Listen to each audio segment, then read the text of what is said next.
This program is intended for mature audiences. Parental discretion is advised.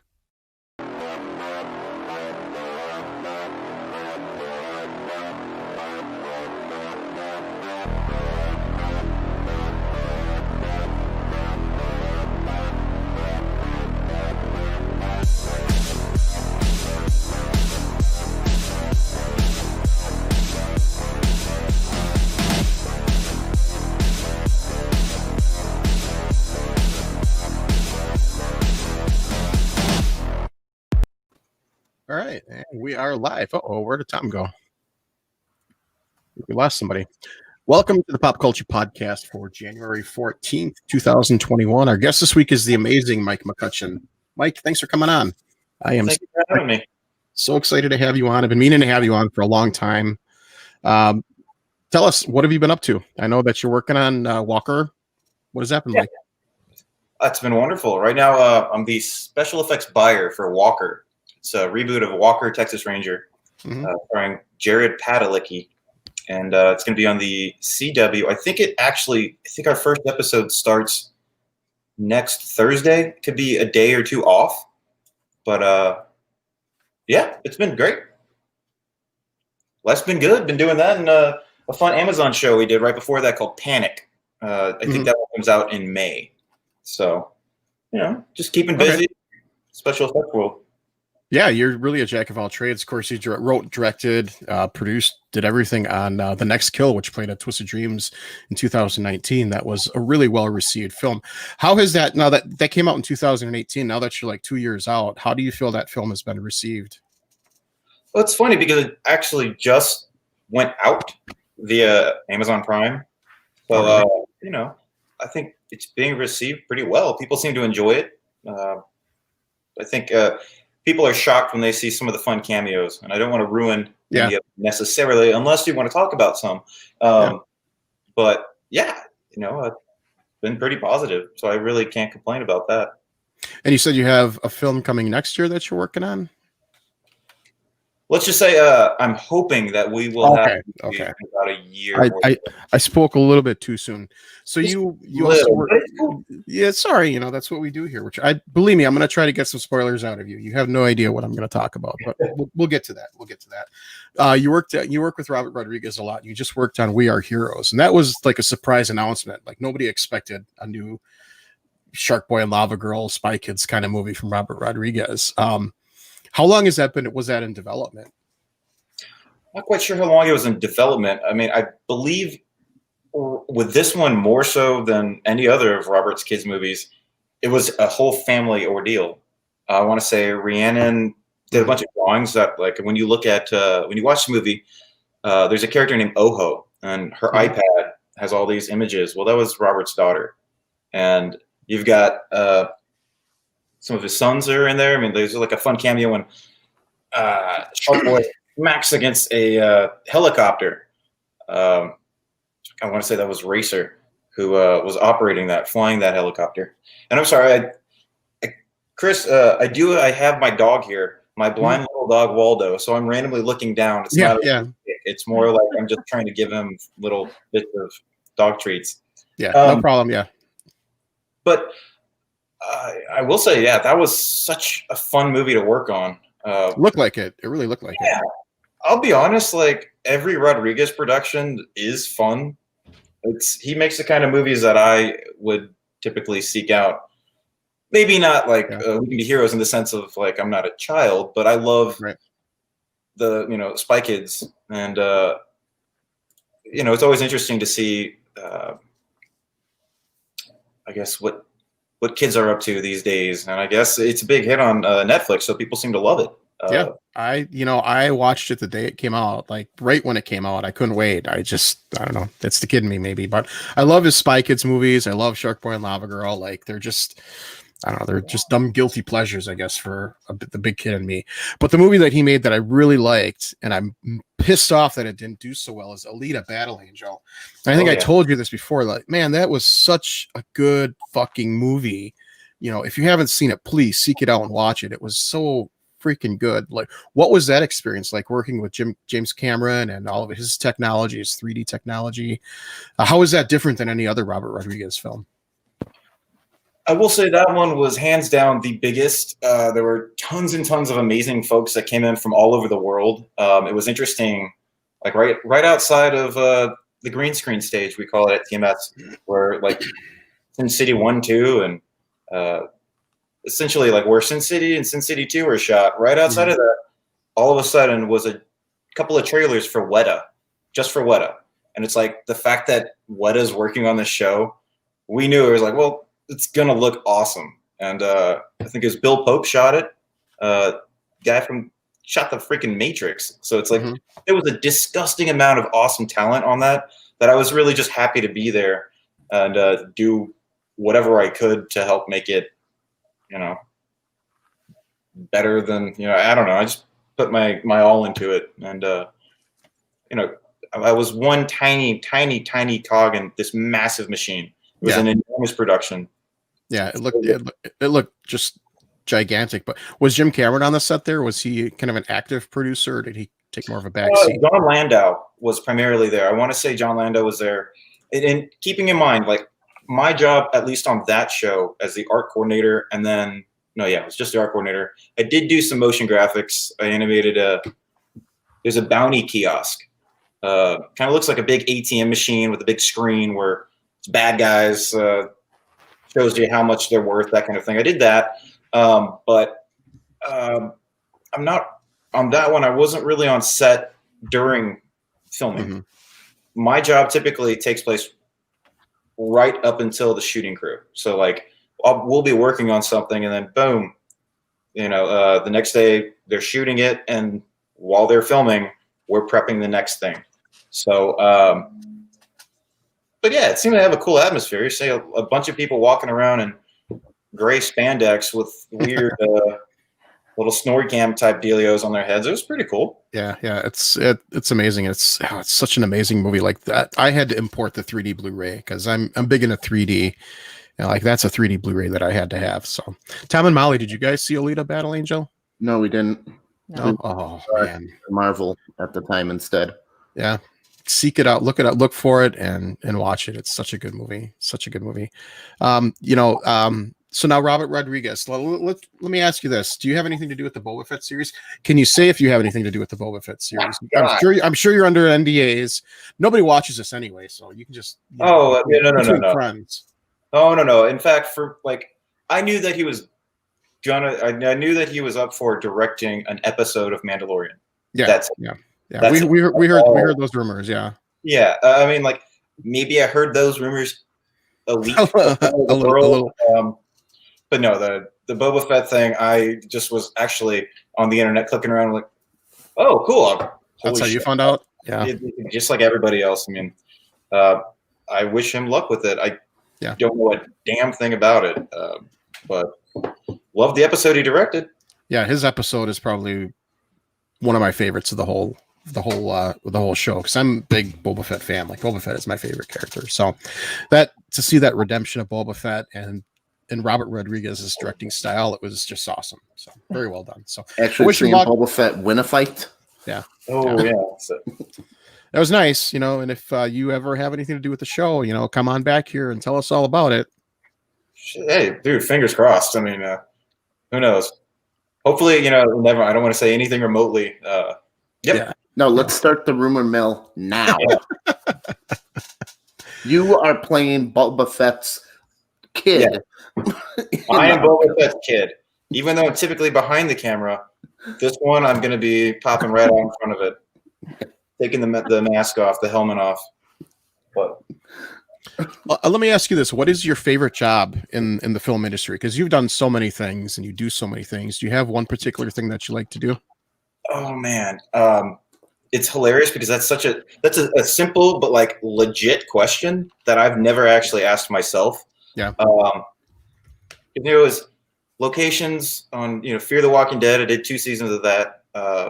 Typically, I'm an art coordinator, the art department. So like clearances, fun budget stuff, random Photoshop things, motion graphics, that kind of stuff, all kind of shoved into that role. And that's where my heart is. I do love the art department, set deck, construction, greens, the scenics. There's so much creativity there and room, like wiggle room.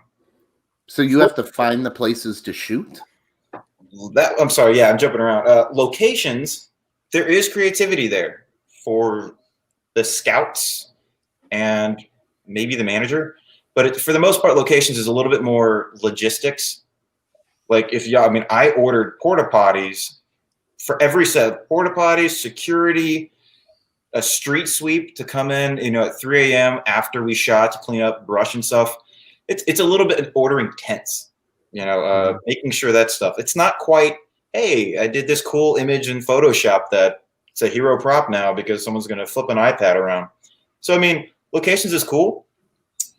But yeah, I guess art department, although I don't want to say that because right now I'm doing special effects, or I'm in the special effects department on Walker, and it's my second time. I'm just barely dipping my toe in there, but I'm also learning from like the best of the best in my eyes. In fact, my boss was the special effects supervisor for Alita. So, it's just awesome going to work. No matter which job I do, it's just great. I always, always, always make a point to ask questions constantly. Say, oh, how did you guys do that thing on that? Or how did you pull this off? Or how'd you get the permit for, that whatever thing, I love them all. But if I did have to pick one, I'm going to give you the most generic cliche answer. And it's, I like directing, because honestly, like that's the epitome of creativity. At least directing low budget stuff, because you don't have an entire art department, to do all the things for you. So you have to kind of make those decisions.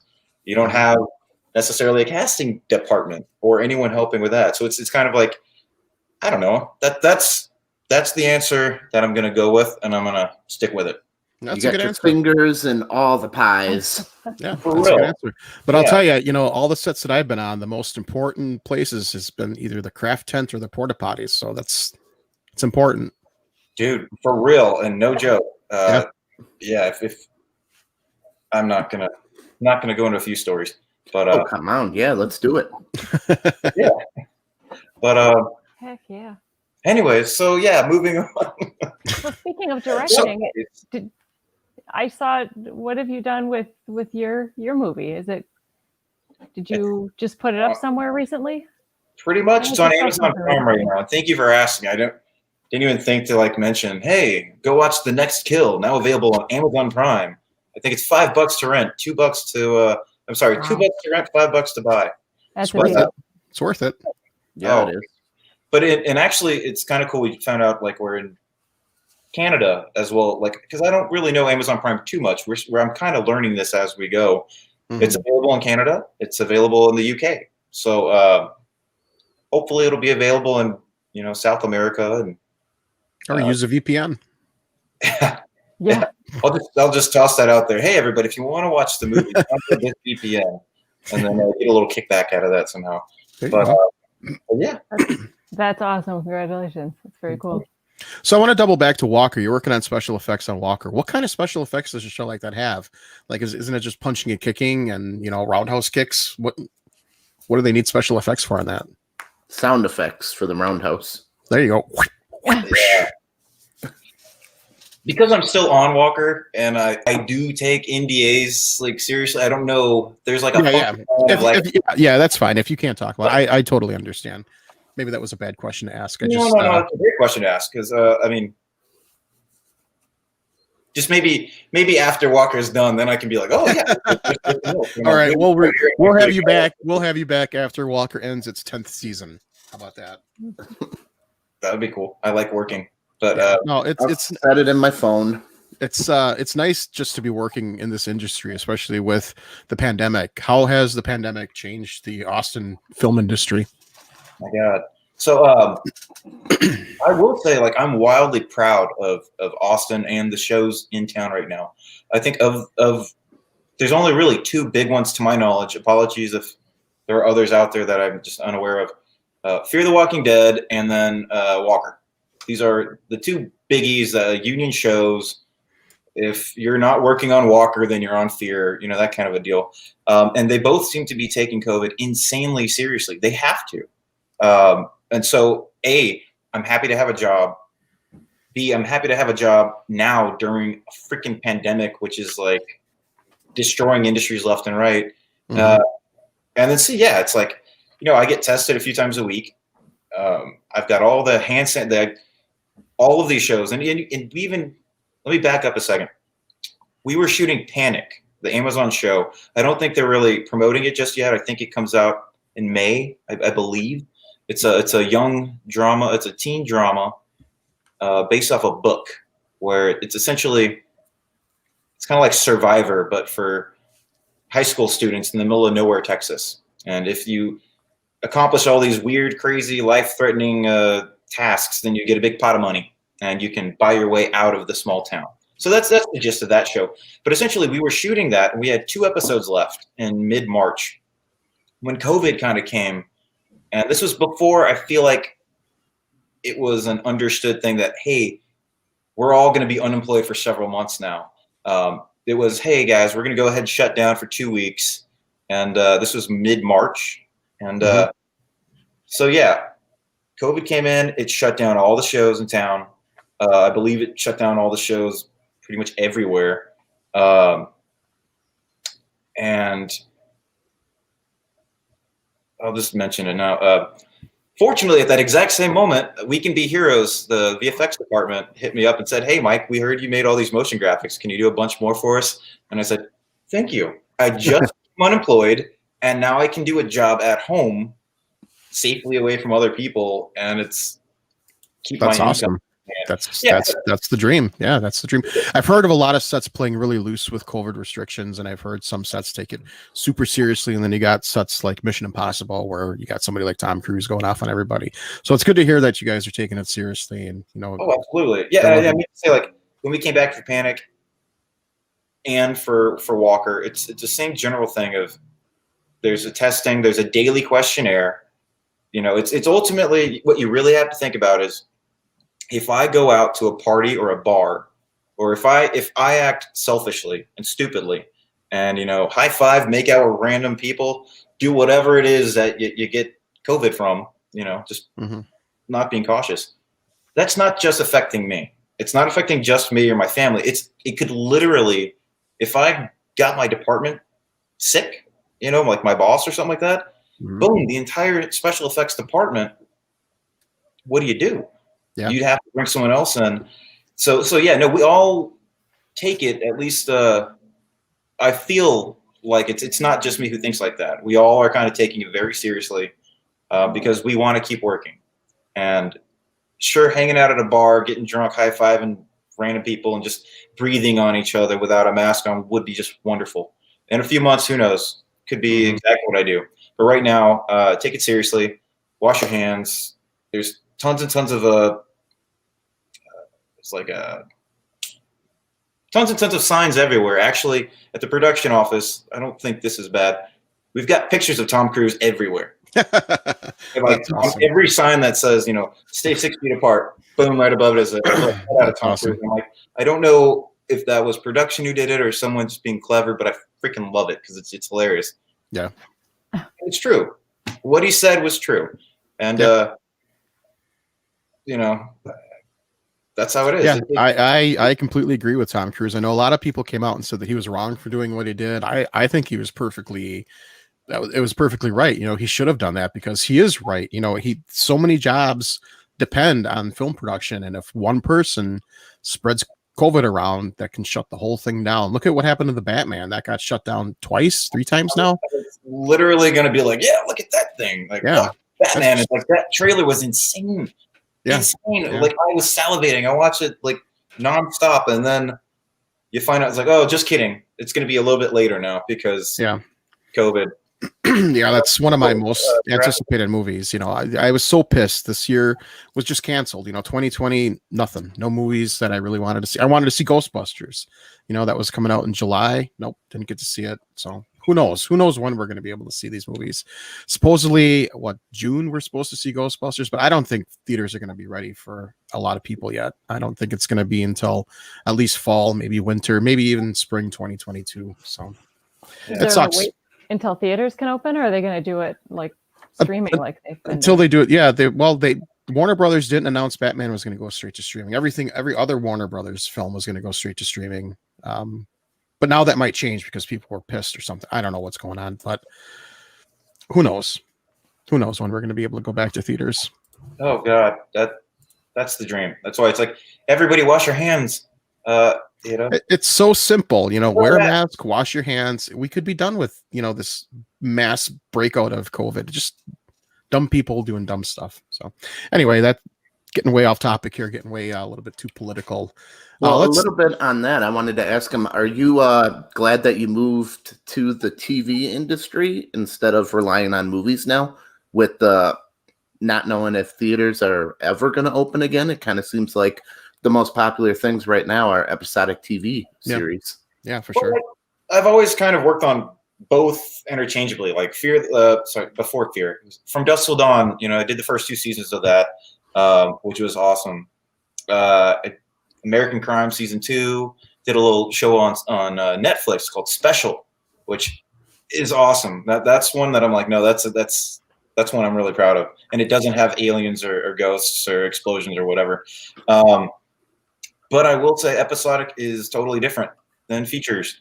I don't want to preach to anybody necessarily, but you have 8 days pretty much on average to whip up whatever we're going to shoot in 8 days. And you're constantly, especially with locations, like at least from my perspective on Fear, it was you're hearing rumors of what will happen 3 episodes from now while you're prepping the next episode, while you're shooting this episode, and you're wrapping the last episode. So it's all just kind of like interwoven, and it's a lot. That's why coordinators are super important. Mm-hmm. Just saying. But I'm not gonna lie, man. Features. I want to work on more features, and I hope. I'm not gonna say anything necessarily, but hopefully this summer I'll be working on it'll be one feature. They're just. Which one? Would that be Hypnotic? I don't know. Actually, I really don't know. I'm looking at your IMDb, and your next feature that you're working on is Hypnotic with Robert Rodriguez, according to IMDb. I don't know if that's accurate or not, but Hypnotic actually, I believe they originally tried to set that up in LA, and they actually built a few sets out there, and I was not a part of that at all. In fact, I was still in panic. My heart was breaking. I was like, no, I really wanted that one, but I understand. The status is shut down because of COVID-19. So, COVID came in, kicked it, and so then they brought it back home, back to Austin, back to Rodriguez's backyard, where it's like he knows every inch of the city, just like the rest of us. Mm-hmm. And we were gonna ramp that one up. Actually, I want to say a lot of things, but I also don't know who. I don't know. You can record this stuff. We were ramping up to do that, and then it got shut down again because of COVID. Yeah. So talk about bad luck. I mean, you just want to make something cool, and all of a sudden COVID comes in and shuts you down. Then you think you can work it out, and then more COVID cases, and it's like we can't risk it at that time. So yeah, looks like he's in. It's happening at some point, and I believe it's happening at some point. I'm not even going to finish that sentence. Yeah, that's okay. It looks like Robert Rodriguez is busy with Boba Fett right now. I know that started production, I think, in November. So I don't know how long. You know more than I do about that one, man. Oh, no. We can be heroes too. Kids movie with superheroes. Yeah. We need more Shark Boy and more Lava Girl. Yeah, I was pretty upset that Taylor Lautner didn't reprise his role as Shark Boy. Is he too big now? Too good for Shark Boy? What's going on, Taylor? Again, so back to things I am not going to talk about. In full sincerity, when I was like, he wrote a kids superhero movie. That should be fun. I mean, Yeah. There are other movies out there that are kind of like it, like Sky High and whatnot. That's like for me from the outside. I'm like, oh yeah, kind of whatever. But with Rodriguez's spin and like his quick cuts and fun stuff and his awesome cast, every freaking thing that dude does, like in terms of his cast, he always brings in the biggest and the best. It's like I don't know. I was just excited to see how he did it, and my fingerprints are hidden all over that movie. Just not anywhere where I actually had any kind of say. It was more of just trying to make cool stuff. Yeah, for sure. I'm looking forward to seeing where Robert Rodriguez fits Danny Trejo into the Star Wars universe. My God, yes, right? Or Michelle Rodriguez, or maybe Jessica Alba. Come on, bring them all in. Let's everybody. Yep, every one of them. So something that I learned about you recently, and it never clicked on me, but you used to write for Ain't It Cool News. You did. Yeah. Do you want to talk about that a little bit? I love Ain't It Cool. Like Harry just followed me on Twitter and he friended me on Facebook, and like I geeked out. I love Harry. I know there's a lot of controversy with Harry right now, but I still think he's one of the coolest geeks there are for films. Oh man, he's a sincere geek. He fucking loves movies, and it's hilarious because I actually went to University of Texas in Austin. Grew up in Houston, moved to Austin. And I think it was the summer before my freshman year. I think I had to start in the summer, so I didn't get to start at the normal time. My point is, I was dying even at that age to be like, what can I do to get a camera in my hand? And so I forget the name of the student-run. This is embarrassing. The student-run like a news organization type thing. And they said, oh, hey, here's a camera. If you go cover this press screening for Catwoman, and I was like, fuck yeah! I get to watch a free movie, get to play with a camera, and get to interview random people. I mean, like, I can't drink yet, so fuck it, let's do this. And so, Catwoman maybe wasn't the best movie, but as I walk out, during the credits to make sure I'm all prepped up to start hitting up everyone walking out, I interview this guy. Slightly larger gentleman with ginger hair or beautiful red hair on crutches. And I was like, what did you think of the movie? I have no fucking clue who this gentleman was. And he was like, oh, it's kitty litter, blah, blah, blah. He shat all over it. And I was like, okay, cool. Thanks, man. Next person. And someone came up, tapped me on the shoulder and was like, do you know who that was? Like, no, that was Harry Knowles. And I'm like, still don't know who the fuck that is. And it's only then it was like, oh my God, that's the dude from that website. Because I wasn't an avid reader of Ain't It Cool growing up necessarily. I leaned more on Dan's JP3 page for my Jurassic Park news, which no one's heard of, or maybe you have, I don't know. But I ended up, because I was in college and I liked watching free movies. I hit up Harry I randomly went on the site and was like, just a random contact. I was like, oh shit, they're local. They're Austin. Or at least the core was. And I was like, I'll intern for you. And so I started transcribing. So all these interviews. In fact, that's how I discovered who Tommy Wiseau was. I had no idea what The Room was, no idea who Tommy Wiseau was. But I was given an audio file by Steve Procopi, who was Capone on the site. And I thought he was fucking with me. I was like, y'all know who Tommy Wiseau is, right? The Room, right? Everyone knows. Oh, yeah. Yep. But fast forward, blah, blah, blah. I wanted to do more content, more creative stuff. And so my main thing that I did with Ain't It Cool, aside from covering South by and Fantastic Fest, the main thing that spoke to my heart was a column called Saturday Shorts. Every Saturday I would post, and it was kind of like my own little movie film festival thing with it's like, hey guys, if your thing's out there, just make it embeddable. And sometimes we have some crazy awesome shit, and actually no, every time we had crazy awesome shit. I threw it out there and said, hey, if you have a short film, send it to me. I'll watch it. That was you that wrote Saturday Shorts? Absolutely, man. Oh, I love that article. I didn't know that. Yeah. I learn something new every day. I love that article. That was really well written. Congratulations. Yeah. If I have to, look my time on Ain't It Cool, if I look back on that, it wasn't just free movies and enjoying cool stuff with friends or talking about movies. Yeah. Saturday Shorts for me, because it was like, that's what I want. I want people to like watch my hard work and promote it and like just get it out there. So that's why that call came about. So yeah, 20-minute answer to your question, but yeah, that's okay. That's all right. That's awesome. It's a part of me, or it was. It's part of my past, my history. Oh, it's definitely a learning experience and a cool learning experience at that, I'd say. So. Ain't it cool? Learning. Now stop.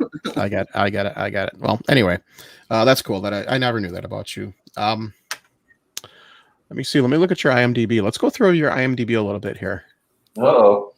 Let's look at some stuff. So you were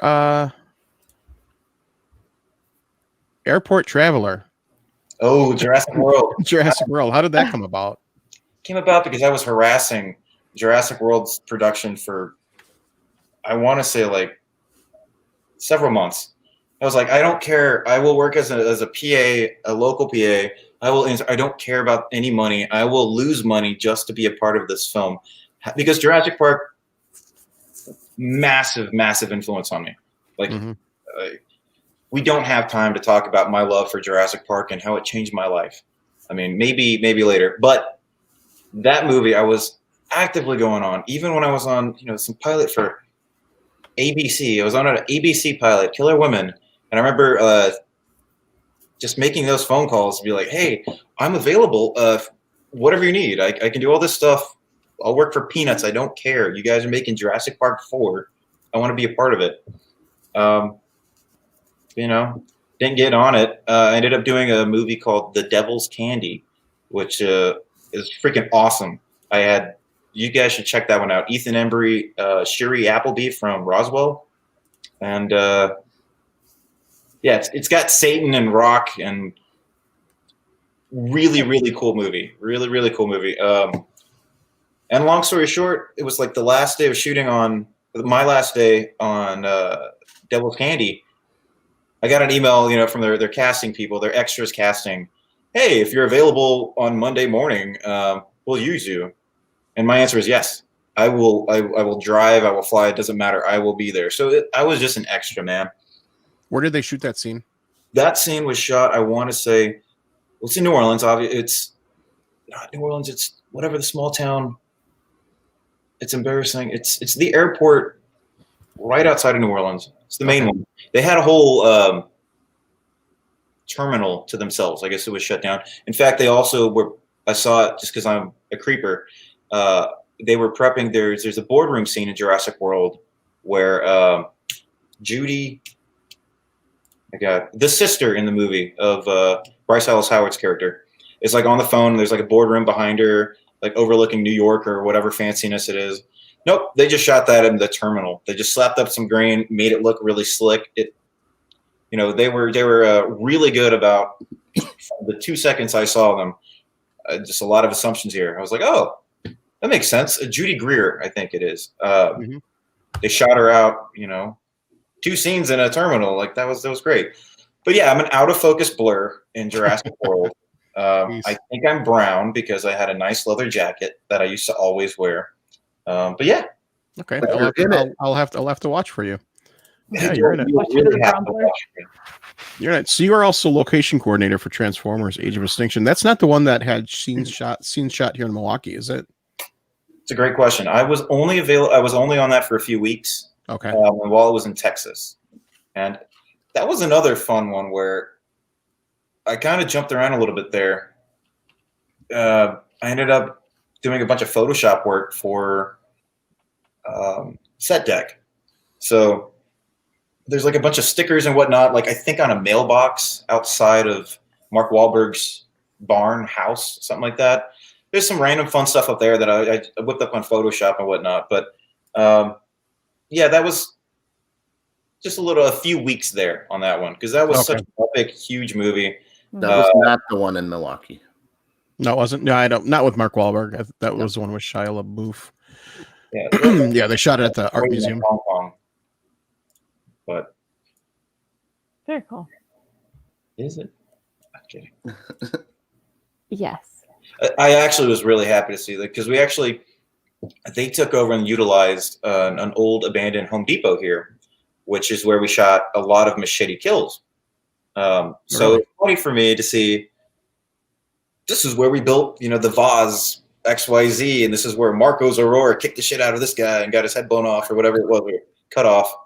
And then boom, fast forward a few months later, you see Bumblebee, or a few different versions of Bumblebee parked where we had sets. You see all the actual picture car vehicles for Transformers, which were just in the same space. It's a little unassuming Home Depot. I don't know if I should have said that out loud now, but no one really knows where that is in Austin. So, All right, now the world knows. yeah, now you know. Hey, We lost time again. Are you working on anything else yourself? yes. I wrote a script with a friend, which actually the base story came from a friend of mine, Drew Guajardo. He and we've been working on a few scripts together. He was the prop master for Sin City 2. He's the guy that typically works in New Orleans, Atlanta, and all that good stuff. He had come in for Sin City 2, and we just kind of clicked, and we worked on a few scripts together. This was kind of like a fun idea he and I had, just paying homage and respect and our love for things like, Turkey Shoot or Deliverance. Where'd Chris go? He's gone. But now we can talk about him. real fun stuff. NDAs be damned. I ended up coming up with the nut of the story with Drew Guajardo, my buddy there. And then my other friend, Drew Thomas, he and I actually wrote this script together. It's called A Game in the Woods. It's not on IMDb. It's not on anything. In fact, we were going to start shooting back in March. But then a little thing called COVID came in, and it's like, great, you kind of stole my job. And the movie we were about to start shooting that I was prepping hardcore on, never mind, we'll do it when we do it. And yeah. But flip side, I've had plenty of time to prep it. So how many things do you got on deck right now? What's up? How many things do you got on deck that you were going to do that you still plan on doing, or are you just saying they're done? Oh, no.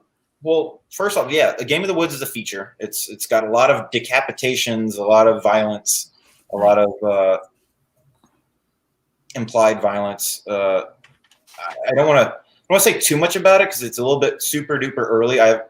Right. I was about to say, I haven't shot anything for it, but that's a lie. And I don't.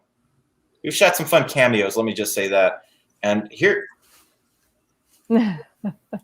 Yeah. Come on. Lloyd Kaufman, for example. That's like a fun. Love him. Right. I mean, I love, respect the man. He was in town, and I would hit him up. I was like, can I shoot a little cameo that's going to work on a TV and a set?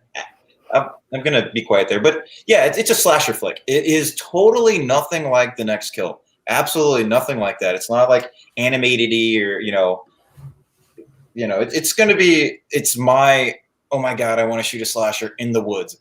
Mike, that's cliche and generic. Yes, I know that. But not my version of it. We're going to have some fun with it. But it's, and I just met up with, the producer, my DP, and, other producer, all via on Zoom, kind of like this, 2 nights ago. We all kind of, chit-chatted about our expectations and this how important we're all treating COVID, because it's going to be a significantly no budget kind of dealio. It's not like the shows like from Amazon with Panic or CBS with Walker. I can't pay for people to get tested, every week. Time a week. It's not realistic. So it's probably going to be a couple months from now that we start really just jumping into that. But I've got the whole thing shot listed to the point where I know exactly how I want the film shot. In fact, it's in a spreadsheet, pretty much how I expect to edit it. Like, it's to the point where I'm like, oh yeah, I'm going to cut from this close up, boom, wide, and that's the reveal, and that's the visual effect shots. We're gonna lock that camera off, and I've got it all figured out now. And from what awesome. everyone who does anything, including podcasts and all this good stuff, is you can prep till you're blue in the face. Shit's gonna go wrong. Something's gonna happen. It's gonna rain. You're gonna hopefully, no one gets hurt. That kind of a deal. But like your cameras are gonna break, and it's all about rolling with it. Going with the flow. Yeah. Like, holy dog, come here. I'm very excited to see that and to watch for more updates on that. I still am in love with The Next Kill and the style and the way that you did that with the budget that you had. Yeah, no budget. Sorry. I mean, Oh my god. Sorry, my blind, amazing dog Waldo is kind of whining behind. Just trying to sniff out some stuff. But yeah, no, The Next Kill, that was just fun. There were a lot of awesome friends that I was able to include. While I did write, direct, camera op, and I didn't produce The Next Kill. I don't want to ever say that.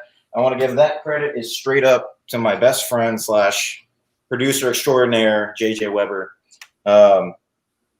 But yeah, that movie was fun. I wrote that script. I wrote the script with the intention of that safety net, that weird style. And for anyone who hasn't seen the movie, it's like rotoscope-ish. In fact, a lot of my work was removing things versus I wasn't drawing on top by no means. There was a whole weird process. It was a lot of masking out and rotoscoping things away, so it wasn't as distracting. So it's not like you have these weird flickery thingies going on when you're supposed to be staring at the face. right. So, Did Robert Rodriguez see it? Did you get any feedback from him on that film? I don't know. I've not gotten any feedback from him. Gotten feedback from friends who work at Troublemaker and have worked on all the other shows, but I don't know. Plus, I would assume that guy's got no free time, especially right now. Yeah. Hey, well, Plus, it's cheaper to blow up a car in an animated scene than. or a building, or or even like stuff that doesn't scream, "Oh, this was CGI," like set extensions and it's the funny thing about that is because I shot it over the course of forever. I want to say 6 years. It was a big chunk at first. Wally, come here. Sorry. Back to that. So when we started shooting it, Austin didn't have too many condos or big buildings, and I was like, oh, I want Lincoln City I don't want it to feel like Austin. We've got too many trees. I want it to be like New York, Chicago, Detroit-ish. But here I am in Austin, and this is where we're going to shoot it. And so there are a lot of shots in that movie that I added buildings. And if you watch it, you're like, oh, you don't think about it, nor should you. Hopefully you don't. But the funny thing about that is now, because Austin's super hot shit and everyone's moving in and it's wonderful, there are shots, there are angles in that movie left and right where I was like, oh, it'd be so cool if there was a building right there. It would look so sexy. I'll add it. Now there is. And now there is. Yeah. But it's a totally different building. So if you watch my movie and we're like, wait a second, a totally different building. It's like, yeah, that's what I did after work, working on all these movies or whatever. I'd come home and just stare at pixels and say, okay, I want to blow up a car or something like that. How do I do this? But yeah, sorry, that was a wild, fun tangent. Nice. Yeah, I think that those kind of special effects, adding buildings and I think things like that look better with the art style that you had. It doesn't pop out as much as being fake. So I thought it looked good. I feel like if you're 2 minutes into the movie and you're like, this is not for me, you're not going to dig the rest of the movie. Yeah. But if you're watching the first few minutes, you're like, this is interesting. Then boom, you're already on my team. You're already on the side. Yeah. Let's have fun with it. In fact, there are random shots where I'm like, I just wanted a cool color for the background. It's like, well, this isn't, but yeah, no, that was there from the get-go. I knew crashing a car into a dumpster, for example, or all the people getting shot in the head and all this weird stuff, people getting thrown off buildings and jumping off buildings. You probably shouldn't try to attempt that if you're going for a real Hollywood movie and you have no money. Yeah. I mean, I would love to meet.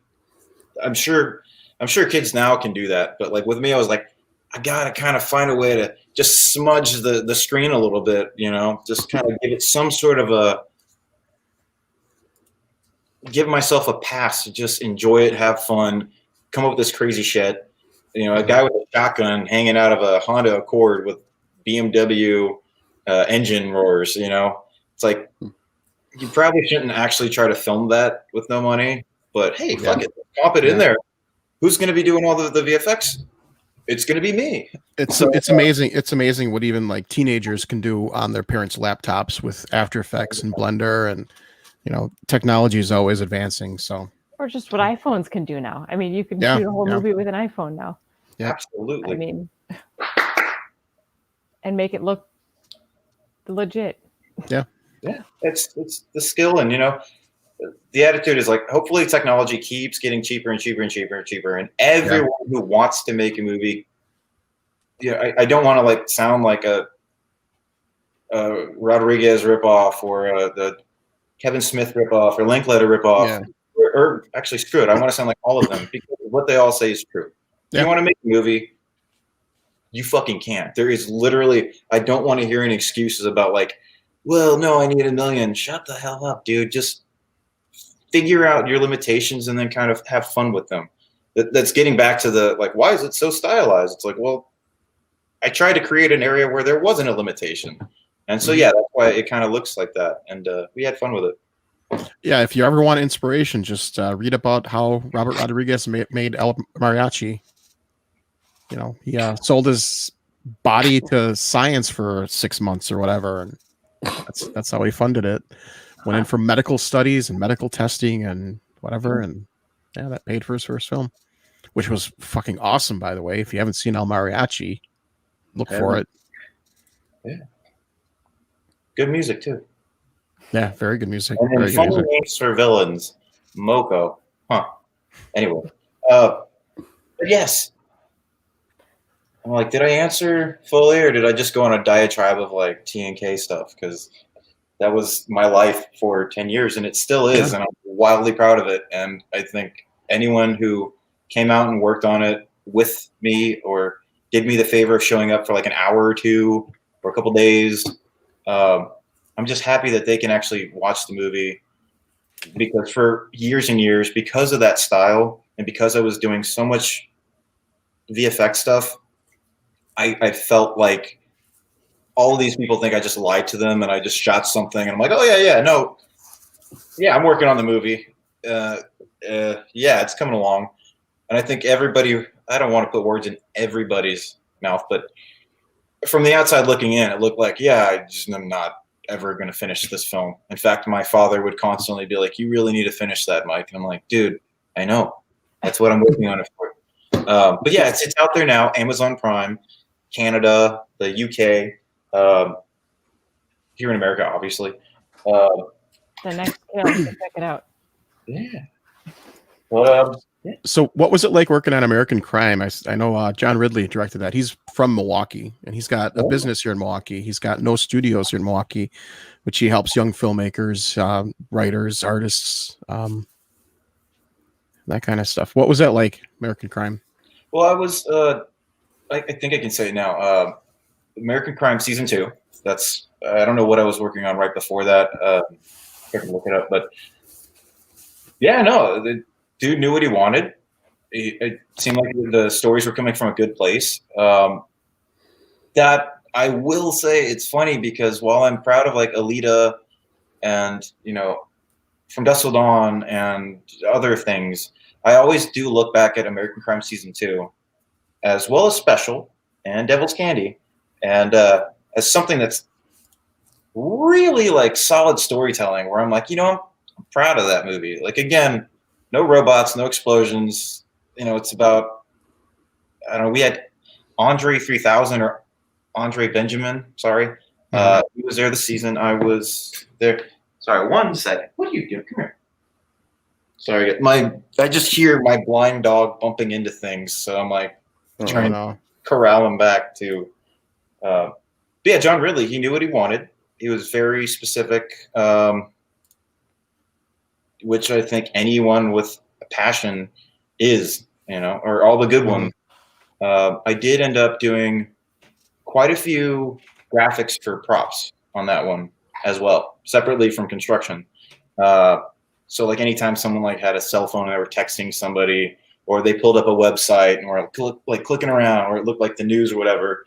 Well, that was me with Photoshop and maybe a little After Effects tossed in, and just I was happy to kind of be a little creative on that show, as well as making sure bills are paid. Mm-hmm. But yeah. So out of everything that you worked on, you've worked on a lot of stuff. For a young guy like you, you've worked on a lot of stuff. Do you have one particular favorite project that you've worked on? The Next Kill. Yeah, I was gonna okay, yeah, that's cheap. Jesus. Look what I just found too, by the way. My friend just framed it for us. Oh my God, that's awesome! I love your friend. We got you to sign it at the film festival. It's Twisted Dreams, and now that's all framed up in a floating frame. Jesus, that's awesome. Badass, guys. That honestly, like, I don't know how to accept that's that's so going in Tom's studio. Oh, you're not getting it back. You're not accepting anything. But, no, except the fact that thing exists. So we framed it? It was like, yeah. That blows my mind. I'm like, I wish my handwriting was slightly better, but you know what? I just need to sign more things. No, I'm kidding. There you go. The one, I don't have an answer for that. I would say American Crime Season 2, which was ABC. Special, which is on Netflix. I did the first season, just art coordinating, and I didn't have much creative input there, like at all. It wasn't really appropriate for me to spit out like, oh, actually, what if so-and-so does this? Totally inappropriate. But as far as the end goal, the end product based like what we had to work with, it was like, dude, Special on Netflix is one of my top ones. Again, The Devil's Candy. I'm so sincere when I like push that, because I learned so much on that. Like, I had no idea what Sean, the director, I think he did The Loved Ones right before that. I think it was an Australian movie. No, I know it was. I didn't know what to expect of that movie. That's like one where there were like kids getting murdered and tossed into suitcases and stuff like that. I was like, what am I working on? This is crazy.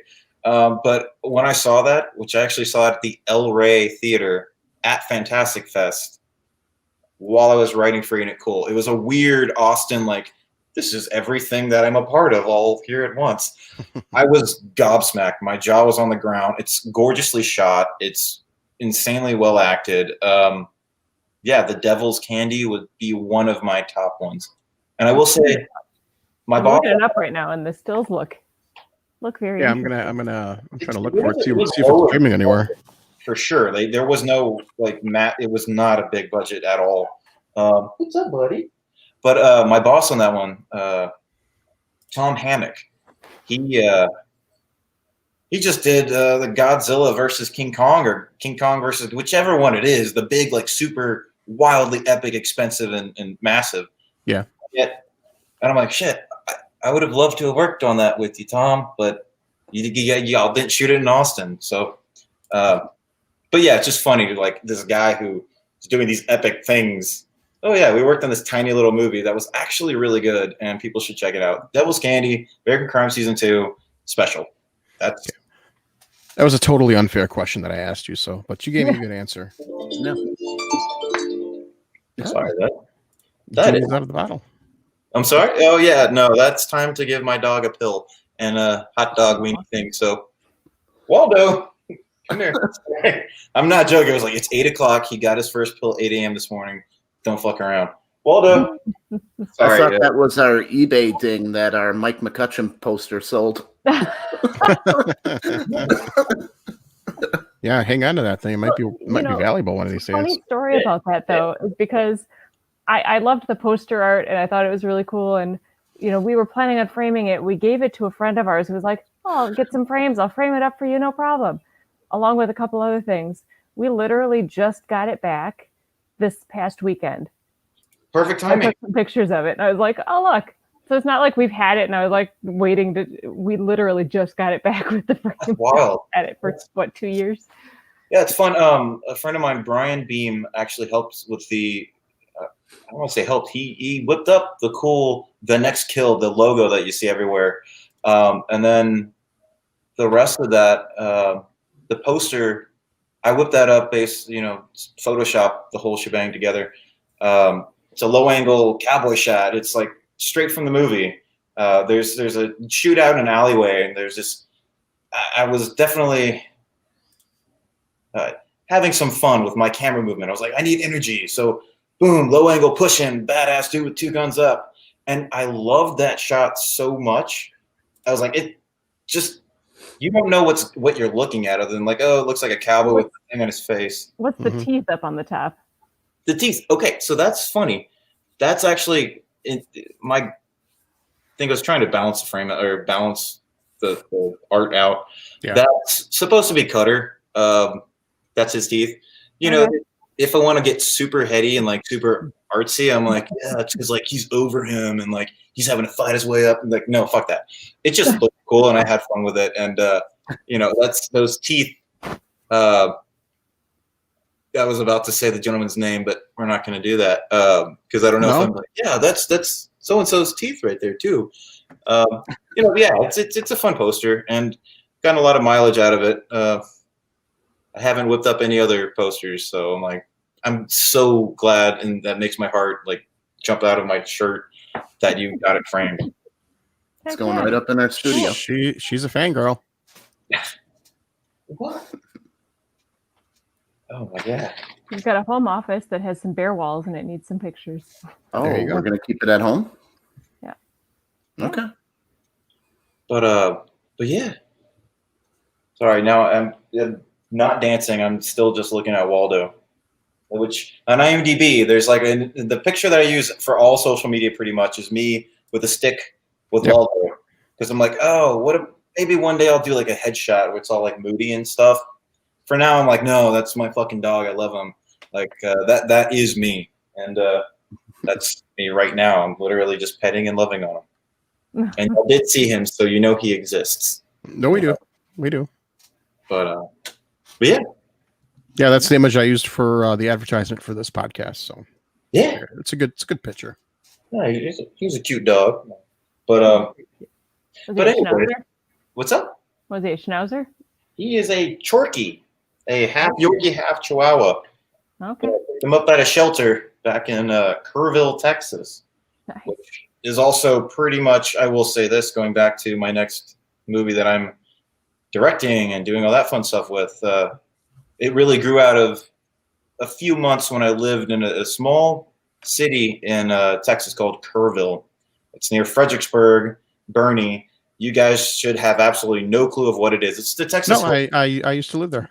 Wait, what? No, I didn't. Oh, I was like, who?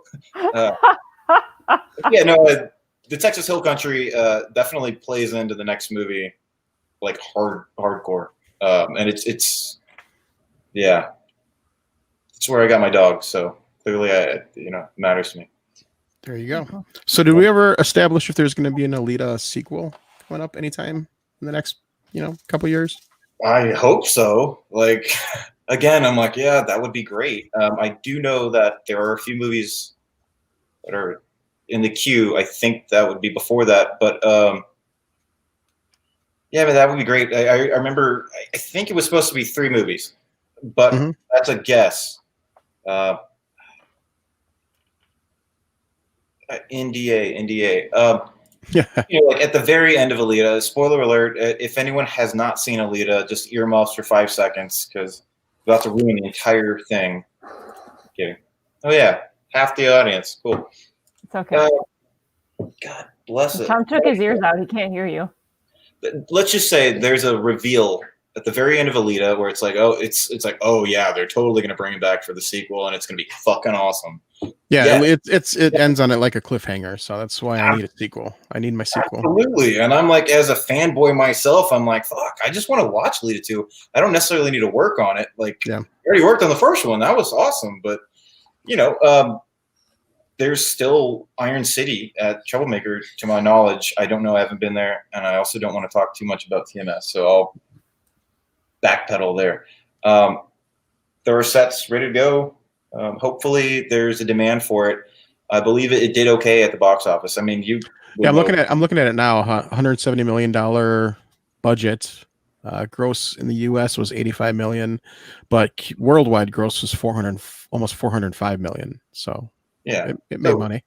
You did okay. It from an outsider's perspective, it didn't bomb by any means. I know people like to use hyperboles and stuff like that. We're like, no, they made their money back and then some.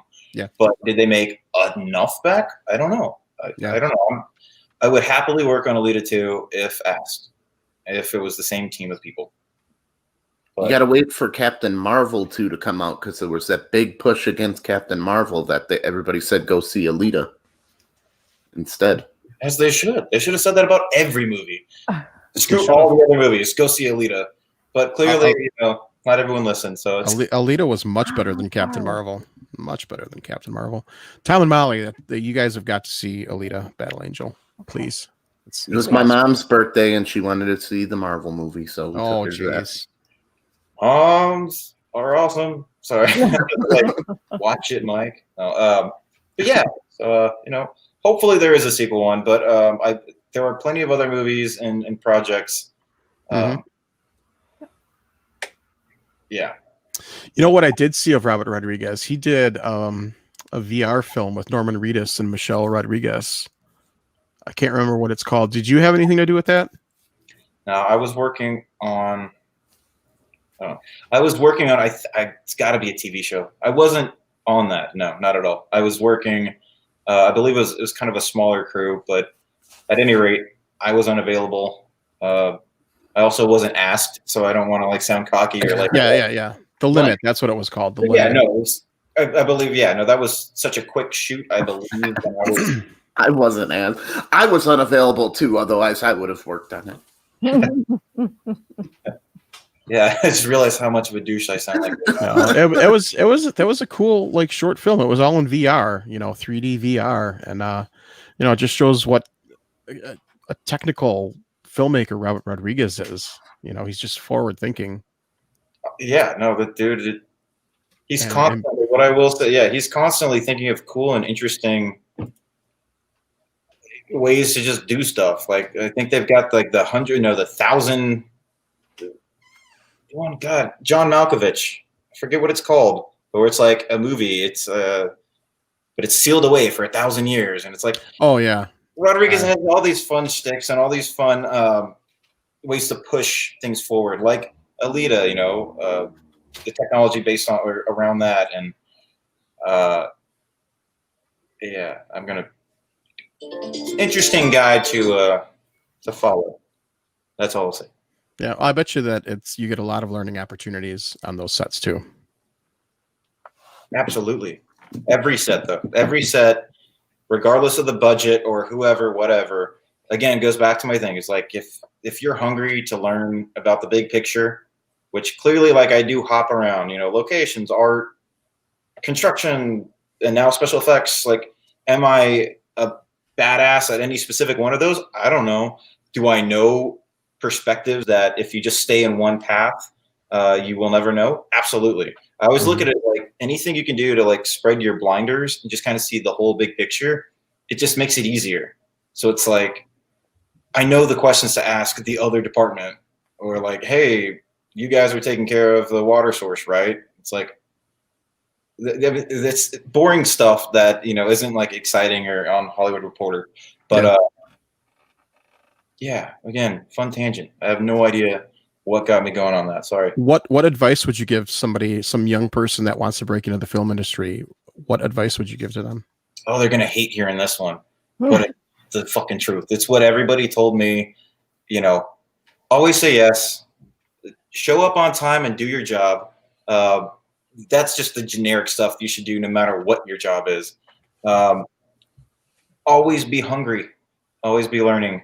And also, you know, like I'm kind of in a weird spot because back with college, I want a career where I can pay my bills and not stress. So, okay, cool, work in film. Well, I also want to direct a movie. No one's going to hand you like out of film school, whatever, unless you're like whipped up some cool short.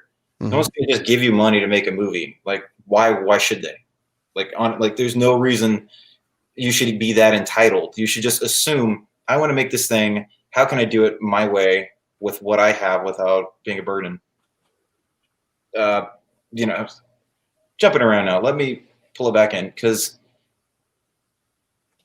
show up on time, have a good attitude. Always remember, you know, don't think about just this job. Just think about creating a cool environment for whatever your position is. Never be an asshole. Never yell at anybody. Never, you know, do this and that. Just be cool. Show up, work your hardest, and then people will bring you on to the next thing. Like, I want to say, like American Crime Season 2. I got brought into construction as a buyer. I didn't know anything about construction buying. Like, I don't know, wood and a hammer, right? Like, that's all you guys need. I actually got that job because I was the art coordinator on Devil's Candy. And it was because I guess I had a great attitude and my work ethic and all this blah, blah, blah stuff that Steve Lax, the gentleman, the construction coordinator who, you know, was on that show, just saw me working hard and said, hey, you want to give this one a shot? I'm like, fuck yeah. That's the same how it all worked with all the other stuff. Like Fear the Walking Dead was because this gentleman I look up to, John Crowley, he's one of the biggest, baddest great guy, big location manager here in Texas. And it was the same thing. I had never worked in locations, and but John knew me as an art coordinator at Troublemaker, and he was like, hey, would you be interested in this? I'm like, yes. So boom, always say yes. Don't ever go in there with an attitude or well, no one ever should for any job, but say yes to things that you don't. Okay. I will wrap this up. Sorry, this is a super long. That's okay. That's all right. A friend of mine, actually, she was a location coordinator a long time ago, and then she moved into the art department. She actually just hit me up the other day, like with a text, like, hey, do you have a second to talk? I was like, what's up? She was like, hey, I've been offered this position as a special effects buyer here in Atlanta. And I'm like, she was like, should I take it? You know, how is it different than what I'm used to? And I'm like, say yes, because I know you're awesome. If you're a hard worker and you actually give a shit, say yes to every job and let them pay you to learn. That's my secret. Let them pay you. You'll get up to speed soon enough, but as long as you've got the basics. So yeah, if you're trying to get into the film industry, working behind the camera, not necessarily being like a director or something, say yes to everything. And as far as like actors and whatnot, like I'd even tell them there's no shame in being like an extra. Like there are so many people who aren't working, but they have their noses up. Like, I'm not going to do extra work. It's like, all right, well, you're just going to stay unemployed and like on that soapbox of yours, but fuck it. I know. Yeah. Sorry. That's a whole other tangent. But directing thing, I don't know. I can't really speak to that too much beyond the next skill, but the same thing I've been saying and will always say, fucking do it. Just no excuses. Figure it out. You will figure it out. Just take that giant wall of a movie and just take it down to brick level. And all you have to worry about is this one brick, this one time, this here, and then boom, you got a movie. Yeah, there you go. That's good advice. What was your first job in the industry? The first paying job. Yeah, first paid job. Art department, PA, thanks to Anna Martinez.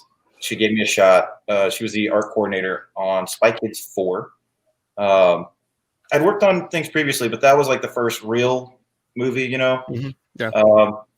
And again, that was just constantly tossing my resume. I don't want to suggest anyone, harass Troublemaker at all, because like I don't know how it works now. But back then, I would send my resume out to every single thing. I think people still do that. They should. Yeah. Honestly, they should. If you don't go after something, then you're not going to get it. So Right. just send the resumes out. And I don't know what it was, but something clicked. And a gentleman put my resume in an inbox for Anna. She read it. The cover letter, I guess, called out to her. Came in for an interview. And I was just happy to be there. She was like, hey, sorry the rate's so low. And I was like, I just want to be here. Are you joking? Like, I didn't say that. Okay, what's up, buddy? So, yeah, it was Art PA on Spy Kids 4. It was right after college. Hey. But, yeah. Sorry, he's... Hey, there he is. Yeah, Wally Dog. Hi, Waldo. Where's Waldo?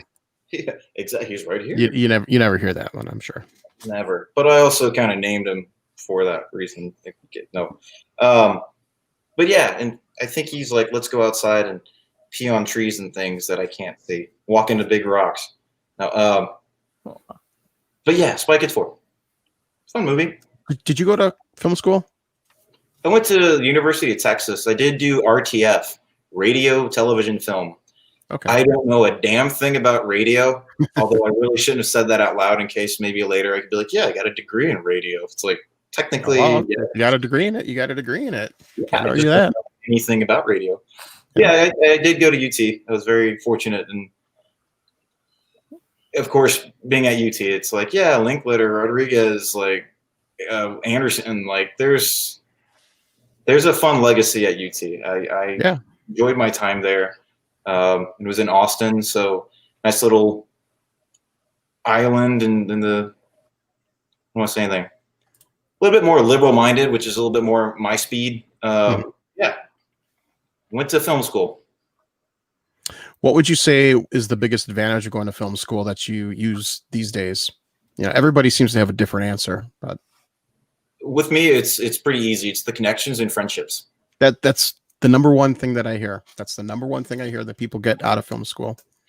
What I will say is while I was at UT, and I was interning at Austin Film Society, just hoping to sweep up screws at their sound stages, which now I'm like, oh yeah, we've shot so much stuff there. Interning there and then also delivering pizzas or cookies, depending on the year. What I saw though, the rich kids on the weekends would get to work on all these short films for free because they didn't have to worry about money, and they always got cool equipment. And I did see immediately after college, the people who didn't like work on the weekends like I did, like the whole weekend I would get double Dave's, slicing up pizzas and delivering that. Those kids seem to excel a little bit faster as far as careers. But ultimately, yeah, it's the friendships, the people you meet. I still talk to a lot of the people I went to college with. A bunch of them ended up working with Rooster Teeth, which is a whole internet thing, or at least I believe it is. Yeah, I don't know anything about it other than it's huge. Yeah, yeah. I'll be quiet, because I don't know what I'm talking about there. Yeah, it's just working on stuff. Everyone's there for the same goal. Ultimately, we just want to learn how to make a movie. At least that should be the goal. If you want to be there for another reason, I don't know what to tell you. But yeah, that's it. But I don't think you have to go to film school. Let me just say that because I work with tons and tons and tons and tons of people who didn't go to college. I hate putting that message out there, but also I don't want anyone who can't afford college or for some reason they've got stuff going on to think like, oh shit, that's the magical key. It's like, that's not going to change your life or make it better or whatever, dude. It's all about your attitude and sending those resumes out, just working on commercials and getting your name out there and just kind of showing other film folks that you're a hard worker. And then boom, all of a sudden you're going to be working on some Scorsese movie or something. Mm-hmm. Yeah, I ask every filmmaker that I have on the show if they went to film school, and it's about 50-50 split. People that went to film school, people didn't go to film school. And, they pretty much all say the same thing. You don't have to go to film school. Just get a camera, get out there and start shooting. That's it. That's all you have to do. But it's so like that answer. And I know I've said that 8 times. It's so hearing that on the other side is so dismissive and like, what? Yeah, it is. And it's kind of deceiving too, because it's really not that easy. There's like I've been on some sets that are huge. You know, I mean, even in television, I've been on Fox Sports television, and it's just this huge, gigantic production. You know, it's not easy making a film. It really isn't, especially if you want to make a good film, a quality film. It's not easy. Yeah, it's not easy. Filmmaking is not easy by any means, whether it's zero budget or $200 million movie. In full sincerity, I have seen stuff that I will not talk about where I'm like, oh, I thought like once you have $30 million, like these problems go away. It's like, no, you can't pay someone enough to care. And that's the thing that whether it's an actor or a union person or non-union person, that's one thing that's like lovely life lesson to just toss out there to other people. You can't pay someone enough to care. Your problems don't go away with more money. In fact, all of a sudden, then everybody wants more of it.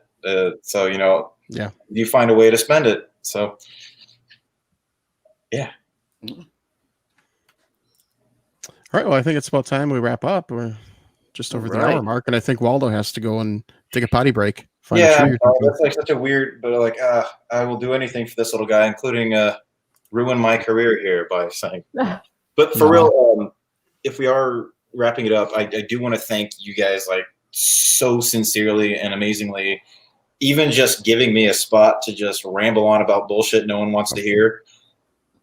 I really do appreciate you guys having me on this. This was really cool. And to promote The Next Kill on Amazon Prime. Definitely check it out. It's an awesome movie. It played really well at our festival. Everybody loved it. Check it out. It really was. Just buy it. $5. Just go buy it. Buy it and support indie film.